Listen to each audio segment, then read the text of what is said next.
Hey, how you doing?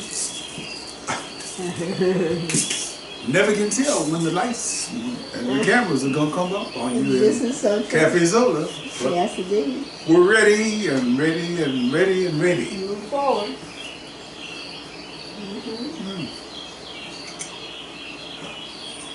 For those of you who've been following, you will know that I'm reading columns that were written for the African Times newspaper from 1996 to 1999. And the column was called Africa Media Watch. And what I'm doing is reading old columns. What stirred me into doing this was the recognition that so much of what is happening today, well, what was happening back then, still has relevance today. So it's like a little comparison thing to see what has changed, what has not changed, and what does it all matter anyway. And it's from African Times. The newspaper was called African Times. The African Times. The publisher was Mr. Charles Anyiam. Okay. And here we go. I'm reading in order. The first column that I'm reading is from March 1st, March 15th, and then from March 15th to March 30th. The paper was published bi-weekly. Okay. This column is called The Culture of Violence on Television. A lady friend likes to suggest that America has always been a violent place, with a historical printout of Native American genocide, African slavery, yellow peril race riots, and European exploitation of other Europeans. Girls wanted for mill labor. But, she said, it became even more violent when gas station attendants stopped wiping off windshields. She makes these remarks with a straight face, so I assume she's serious. My personal recognition of the violence around us started incredibly when I was a small boy, staring at a photograph of the mushroom puffball that told us that the human animal had finally developed the means to destroy our planet.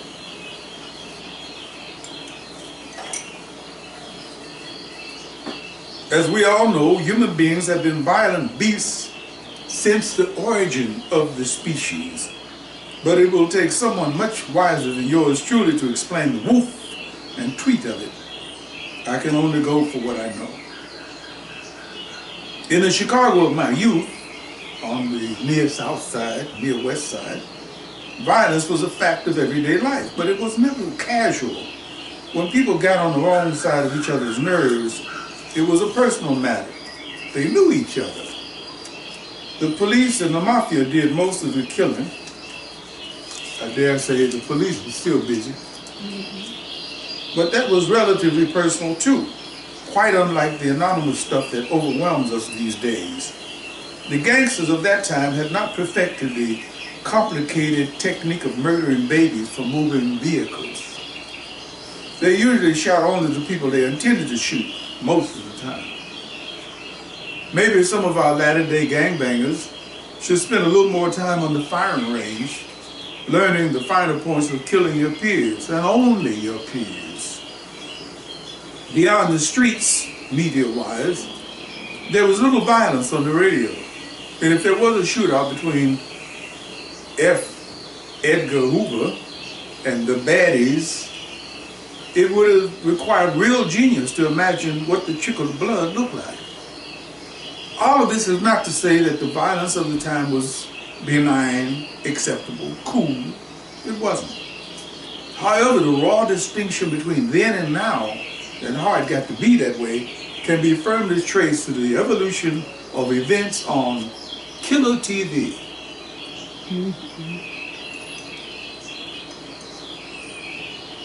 Violence in American movies is as old as Birth of a Nation. but it cost money to be exposed to the latest cinematic lynching. The television offered more clever versions of the lynching free. More clever versions of the lynching free. And we flocked to the little screens like flies to honeypots. The early television shows were basically nonviolent. Milton Berle and Sid Caesar gave us stuff they thought we should laugh at. Then on a good evening, there was Playhouse 90 or 4-Star Theater. Euro America, of course, feeding on its heritage, had to do violence to African Americans whenever possible. Thus we had Amos and Andy, Beulah, and a number of other gruesome displays that have been resurrected in the Negro-centric sitcoms of today. We will never know who is responsible, in what boardroom the decision was made, but we can easily put our remotes on the results of that decision. Someone said, "Let there be many hours of stupid stuff and blood and guts. And yea, verily, we have received it mightily. Yes, until this very moment." Tarzan is in the next room, Channel 9, 6 p.m., March 1st, 1997. Tarzan, are we talking about the bomb or what? Psychological studies have clearly shown the correlation between television violence and daily violence. No matter the networks in love with their profit margins, like the cigarette, drug dealing tobacco companies, go into a wagon train denial mode whenever when they are accused of promoting violent behavior. Animals attacking people. People attacking animals. Animals attacking animals. Real TV, home video. One of the network's defenses is that people are just naturally violent. Love and peace are also inherent to human nature. Why not emphasize those values? What would happen in America if we didn't see one act of deliberately staged violence on television for a whole week? Well, we'll never know, because none of us will ever live that long. Tarzan on any channel in 1997 must be a time warp happening. So I'm going to close the front door, okay, because the animals, birds are making so much noise. I'll get that. Turn it down. It must be Tarzan swinging through the trees. Let's see if we can have a better communications going on if we eliminate the birds and the chimps and Tarzan from the trees. Just close the door. They can do their thing outside. I'm glad you felt that, because the next column's title is No More Tarzans Please. This column has consistently made a distinction between films and movies. A movie, according to our definition, is the result of a collaborative effort to do something on celluloid that has been done before. 99% of the Hollywood movies stubbornly cling to this pattern. For example, the Johnny Weissmuller Tarzan movies of the 40s have been slavishly duplicated. What is Arnold Schwarzenegger but Tarzan with technology? Kevin Costner's Dancing with Wolves was a Tarzan on the Plains movie. He even finds Jane in the middle of the Sioux people to perpetuate the myth that Tarzan and Jane will get together no matter how many indigenous people they have to overcome. Once again, Tarzan goes even more native than the natives and becomes more native in Native American affairs than the Native Americans. Rocky 1, 2, 3, etc., became Rambo racing through the jungle with a rag wrapped around his Neanderthal brow, firing from the hip. Curiously, we've never been exposed to a black Tarzan, unless we want to give that credit to Dennis Rodman. If we step away from movies that suck on personalities and special effects, excuses for plotless, aimless, big-time Nintendo games, we soon discover that very few films are being made these days. Enter the Dragon. African Americans have always been forced to make films rather than movies. A film, according to our definition, is the result of a collaborative effort that may never be duplicated. How many times was that Tarzan dropping something? Yes.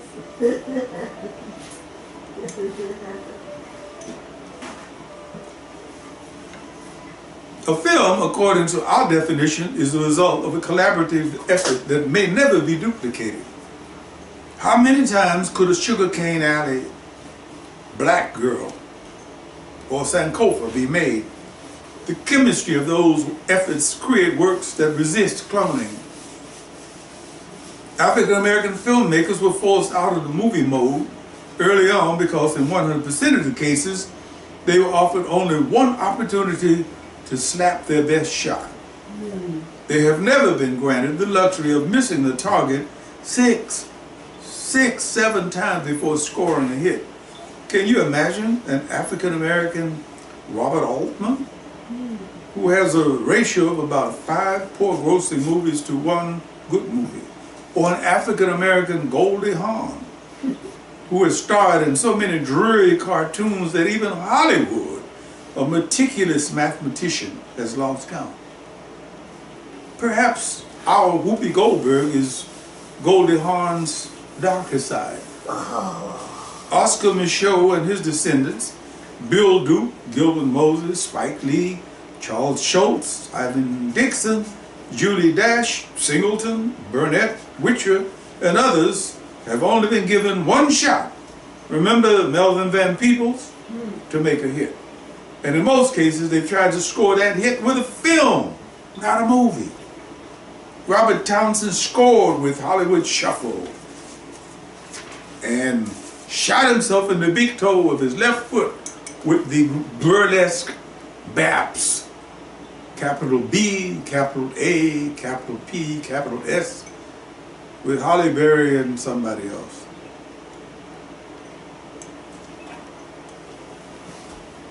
There are reasons why Spike Lee's films, Charles Burnett's films, and Julie Dash's Daughter of the Dust, no matter how many times it put me to sleep, is still a film. There are reasons why Spike Lee's films, Charles Burnett's films, and Julie Dash's Daughter of the Dust are what they are. They haven't been privileged to use a cookie cutter. In this sense, fortunately, circumstances have been contrived to force them to create films rather than simply make movies. I suspect that the prevailing sentiment of the African American filmmaker is, well, what the hell, I may as well be me. I'm gonna get the shaft anyway. Some of these filmmakers have become so satirical that I've heard the question asked, where can I go sell out?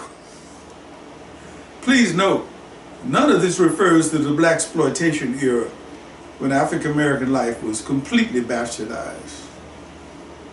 All of this brings us to specific pinpoints that African American filmmakers are forcing through the opaque spectrums of the Hollywood stupidos. In specific order, with all due respect to other films not made, not mentioned, these films have done or are doing heavy work on the opaque spectrums. Nothing But a Man, Ivan Dixon and Abby Lincoln. Once Upon a Time When We Were Colored, Tim Reed's Gorgeous Valentine. Waiting to Exhale, which reddened Hollywood's gross face. She's Gotta Have It, Spike Lee's birthday film.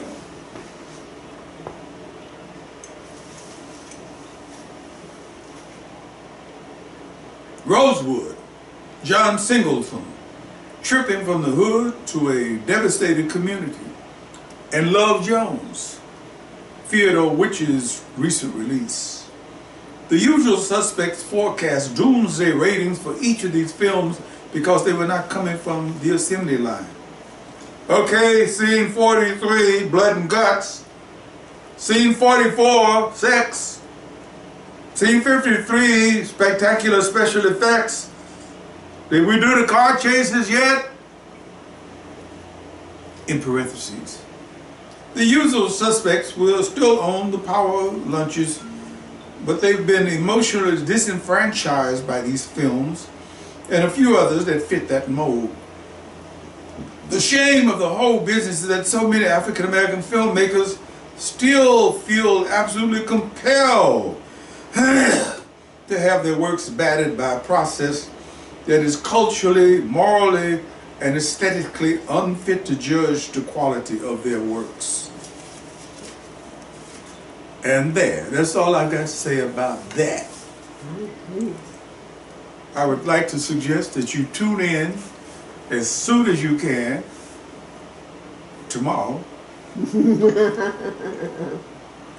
for a continuation of readings of the columns that I wrote for the African Times newspapers from 1996 to 1999. And in addition to that, if you happen to be interested in a book of short stories or a novel written by Odie Hawkins, you might tune in. Check out your website, www.odiehawkins.com. Google you, O-D-I-E Hawkins, H-A-W-K-I-N-S. And your books can be purchased on Amazon, Barnes & Noble. Is that true? Yes, Archway Publishing has one of your books, Book Baby. And person can go to their local bookstore and say, I want a copy of a book by Odie Hawkins, and the person can pull it up and order it for you. I'm coming back here tomorrow to Cafe Zola tomorrow afternoon. Got it. We'll see you here. I'm definitely coming back here. All right. This is the place. Not space. This is the place. Thank you, Odie Hawkins. www.odiehawkins.com. Here's looking at you, babe. Here's looking at you, kid. Can you whistle? Espresso.